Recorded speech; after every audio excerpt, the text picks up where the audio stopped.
모두를 돕겠다는 착각 속에 스스로를 소모해 본 적이 있습니까? 정주영은 말했다. 남을 돕는다고 다 도움이 되는 것은 아니다. 그 차이를 모르면 결국 남을 살리려다 정작 자신이 먼저 무너진다. 오늘 이 이야기를 끝까지 들으면 알게 될 것이다. 왜 아니오를 말할 줄 아는 사람이 진짜 존경받는지, 왜 무조건적인 도움은 착한 마음이 아니라 위험한 환상인지, 그리고 어떻게 해야 내 자원을 지키면서도 남에게 진짜 힘이 되는 사람이 될 수 있는지를. 단 10분이 길지 않을지 몰라도 그 시간이 당신의 평생을 바꿀 인생 교훈이 될 것이다. 사람들은 흔히 너그러움과 약함을 혼동한다. 모든 부탁에 시간을 내주고 남의 문제를 대신 해결해주며 언제나 예스하고 답하는 것이 미덕이라 여긴다. 그러나 정주영 명언은 분명하다. 성공한 사람과 크게 성공한 사람의 차이는 단순했다. 전자는 많은 일을 해냈지만 부자는 대부분의 일에 아니오라고 말할 줄 알았다. 여러분도 떠올려 보라. 직장에서, 가족 사이에서, 이웃과의 관계에서 한 번쯤 차마 거절 못해서 떠안았던 순간이 있지 않았는가? 그 순간은 결국 나를 지치게 하고 상대도 스스로 설 기회를 빼앗아 버리지 않았는가? 한번 상상해보자. 장터에서 무게를 재는 저울이 기울어져 있다. 곡식을 담는 쪽만 자꾸 내려가고 균형추는 제 역할을 하지 못한다. 겉보기에 곡식은 많아 보이지만 결국 저울은 무너지고 만다. 무조건적인 도움은 그와 같다. 잠시 풍요로워 보일 뿐 결국 균형이 깨져 모두가 손해를 본다. 진짜 도움은 저울추처럼 균형을 잡아주는 것이다. 상대가 스스로 설 수 있게 방향만 비춰주는 것이지 내 쌀자루를 죄다 내어주는 게 아니다. 정주영은 또 말했다. 세상은 당신이 얼마나 애썼는지가 아니라 어떤 가치를 만들어냈는지로 평가한다. 이것이 노후 지혜이자 인생 교훈이다. 좋은 마음만으로는 부족하다. 세상은 선한 사람에게 보상하지 않는다. 문제를 해결한 사람, 실질적인 가치를 만들어낸 사람에게만 보상이 돌아간다. 기억해야 한다. 돕는다고 존경받지 않는다. 가치를 창출해야 존경받는다. 여기서 중요한 깨달음이 나온다. 도움은 순간의 위로일 수 있다. 그러나 교환 없는 도움은 상대를 의존하게 만들고 나를 소진시킨다. 결국 아무도 살리지 못한다. 그렇다면 우리는 어떻게 해야 하는가? 바로 기준을 세워야 한다. 내 삶이 먼저 단단해야 한다. 내가 흔들리면 흘려보내는 것도 모두 불안과 혼란뿐이다. 내가 안정되어 있어야 비로소 타인에게 평온을 나눌 수 있다. 혹시 이런 경험은 없는가? 가족이나 직장에서 모든 일을 대신 짊어지다 보니 정작 내 삶은 공허해진 적. 그때 마음속에서 들려야 할 질문은 이것이다. 지금 나는 가치를 만들고 있는가? 아니면 그저 소진되고 있는가? 그 질문에 솔직히 답할 수 있어야 한다. 정주영 명언의 핵심은 바로 여기 있다. 도움은 일방적인 시혜가 아니다. 문제를 해결하고 가치를 창출하고 서로 교환할 수 있을 때만 오래간다. 그러니 오늘부터는 생각해보라. 나는 지금 씨앗을 뿌려 곡식을 키우는 농부인가? 아니면 씨앗까지 다 퍼주어 내일 농사조차 지을 수 없는 농부인가? 답은 분명하다. 씨앗을 지켜야 다음에도 수확이 있고 그 수확으로 모두를 살릴 수 있다. 씨앗을 지켜야 다음에도 수확이 있다는 진리를 마음에 새겼다면 이제 다른 질문이 따라옵니다. 그렇다면 어디까지가 도움이고 어디서부터는 방해일까? 이 경계를 모르고 선의를 남발하면 결국 선의가 독이 된다. 집안에 오래된 우물이 하나 있다고 상상해보라. 처음엔 맑은 물이 가득 차서 누구나 갈증을 해소한다. 그런데 누군가 양동이로 하루 수십 통씩 퍼가버리면 어떻게 되겠는가? 어느 순간 물줄기는 가늘어지고 바닥에서는 갈라진 흙이 드러난다. 남을 돕는 것도 이와 다르지 않다. 적절할 때는 생명을 살리지만 한계를 넘으면 내 안이 먼저 고갈된다. 정주영은 단호히 말했다. 돕는다는 것은 그 사람이 다시 일어날 힘을 주는 것이어야 한다. 대신 짊어지는 게 아니다. 이 말은 단순한 가르침이 아니다. 현장에서 수없이 보아온 현실이었다. 내가 남의 짐을 대신 들어줄 때는 고마워하는 듯하지만 결국 그 사람은 스스로 일어날 기회를 잃는다. 혹시 이런 경험 없으신가? 회사에서 동료가 자꾸 일을 부탁한다. 이번만 도와주자 하다 보니 어느새 그의 몫까지 전부 떠안게 된다. 처음엔 칭찬을 받는 듯 했지만 시간이 지나면 평가가 달라진다. 저 사람은 잘 도와주지만 자기 일은 못 챙겨.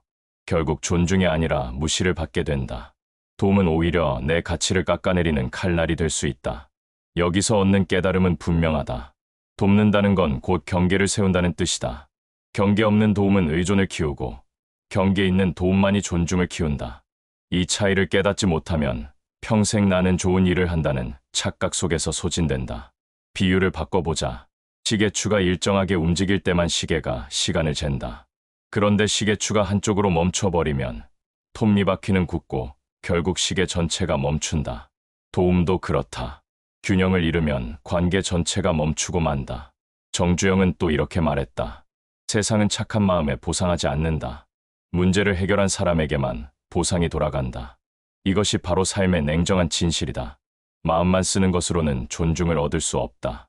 문제를 해결하는 힘, 가치를 창출하는 태도만이 존중을 부른다. 그러니 지금 스스로에게 물어야 한다. 나는 진짜 문제를 해결하고 있는가? 아니면 그저 착한 사람으로 보이기 위해 내 자원을 소진하고 있는가? 이 물음에 솔직히 답할 수 있어야 한다. 그 순간부터 내 인생의 방향은 달라진다. 우물의 바닥이 드러나고 시계추가 멈추는 장면을 떠올렸다면 이제 더 깊은 문제로 들어가야 한다. 왜 우리는 쉽게 지치고 무너질까? 바로 스스로를 다잡을 기둥이 없기 때문이다. 정주영은 자주 강조했다. 자기 삶의 중심을 잡아라. 그래야 바람이 불어도 쓰러지지 않는다. 이 말은 단순한 훈계가 아니라 인생을 지탱하는 대들보에 관한 경고였다. 한번 상상해보라. 오래된 한옥에서 대들보가 삐걱이며 울린다. 그 소리는 언제 무너질지 모른다는 불안한 경고처럼 가슴을 두드린다. 겉으로는 지붕이 멀쩡해 보이지만 기둥 하나가 흔들리면 집 전체가 주저앉는 것은 한순간이다. 사람의 마음도 다르지 않다. 불안과 조급함, 허세와 질투가 마음의 대들보를 갉아먹으면 겉으로 아무리 번듯해 보여도 결국 삶은 무너진다. 혹시 이런 경험 없으셨는가? 마음이 흐트러져 있을 때는 작은 일에도 화가 나고 별것 아닌 말에도 불안이 치민다. 반대로 마음이 단단히 정리되어 있을 때는 큰 위기 앞에서도 흔들리지 않는다. 정주영 명언은 여기에 닻을 내린다. 마음을 다스리지 못하면 복은 들어오지 않는다. 그는 늘 작은 습관으로 중심을 지켰다. 아침마다 공장에 들어서면 가장 먼저 도구를 정리하고 바닥을 쓸었다. 먼지가 사라지고 연장이 가지런히 놓이면 그의 마음도 차분히 정돈되었다. 사소한 듯 보이지만 그것이 곧 마음을 붙잡는 의식이었다. 여러분도 느껴본 적 있을 것이다. 책상이 어지러우면 마음까지 복잡해지고 의자를 바로 세우면 머릿속도 맑아진다는 경험을. 정도는 힘이다. 중심은 생명이다. 여기서 얻는 깨달음은 단순하다. 마음을 다스리는 사람은 흔들리지 않는다. 아무리 거센 바람이 불어도 대들보가 튼튼하면 집은 무너지지 않는다. 마찬가지로 마음이 정돈된 사람은 위기 속에서도 중심을 잃지 않는다. 이것이야말로 노후 지혜이자 인생 교훈이다. 정주영은 또 말했다. 큰 파도는 언제든 온다. 그러나 중심을 세운 사람은 다시 제자리로 돌아온다. 세상이 흔들릴수록 필요한 건 화려한 껍데기가 아니다. 흔들림 없는 마음의 기둥이다. 그러니 오늘 스스로에게 물어야 한다. 나는 어떤 습관으로 내 마음을 다스리고 있는가? 나는 내 삶의 대들보를 튼튼히 세우고 있는가? 이 질문 하나가 앞으로 당신의 하루, 그리고 남은 생애를 전혀 다른 풍경으로 바꿀 것이다. 마음을 다스려 중심을 세웠다면 이제는 생활의 뼈대를 바로잡아야 한다. 마음만 단단해도 일상이 흐트러져 있으면 운은 들어오지 않는다. 정주영은 이렇게 말했다. 자기 규율을 지키지 않는 사람에게 기회는 오래 머물지 않는다. 그는 누구보다 성실했지만 그 성실은 단순한 부지런함이 아니라 삶을 지탱하는 규율에서 비롯되었다. 밭에 모를 심는 장면을 떠올려보라. 줄을 맞추지 않고 제멋대로 흩뿌려 놓으면 처음엔 푸르러 보여도 시간이 지나면 삐뚤빼뚤 엉켜 자라지도 못한다. 잡초와 뒤섞여 결국 열매는 부실해진다. 삶도 똑같다. 규율 없이 사는 사람은 겉으론 분주해 보여도 결국 결실은 엉망이 된다. 혹시 이런 경험 없으셨는가? 아침마다 늦게 일어나 허둥지둥 출근하고 책상 위에는 서류가 어지럽게 뒤엉켜 있으며 약속은 번번이 지켜지지 않는다.